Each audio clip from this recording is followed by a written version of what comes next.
Det hovedleietaker bør tenke på før hun inngår en kontrakt om framleie, at hovedleietaker fortsatt vil være utleiers kontraktspart.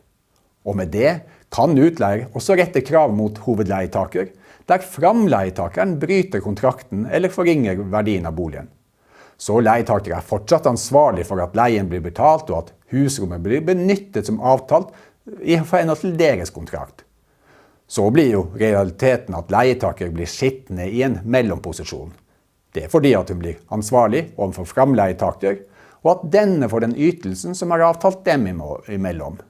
Gjør utleier noen endringer som påvirker dette avtaleforholdet, altså mellom leietaker og framleietaker, blir altså leietaker ansvarlig for å rette opp i dette.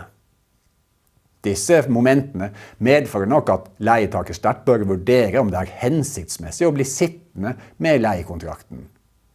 Det klart at dersom det bare for en kortere periode, vil det kunne være en praktisk løsning.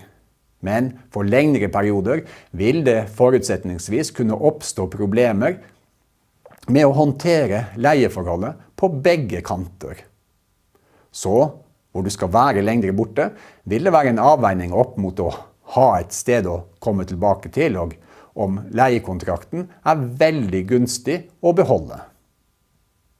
Når det gjelder det å overføre selve leiekontrakten til en ny leiekontrakt, stiller ikke situasjonen seg annerledes om det snakk om å overføre den til et husstandsmedlem eller til en ny leietaker utenfor denne kretsen. Da typisk som et alternativ til å framleie. Det klare utgangspunktet her at en slik total overføring krever utleiers samtykke.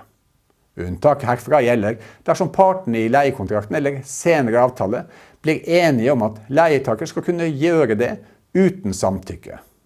En slik avtale vil være vanskelig å anbefale for utleiers del.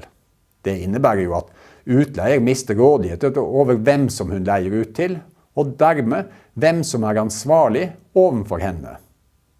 For opprinnelig leietaker vil hun fortsatt ha mulighet til å si opp leieavtalen eller framleie hvor det mindre muligheter for utleier til å nekte en endring.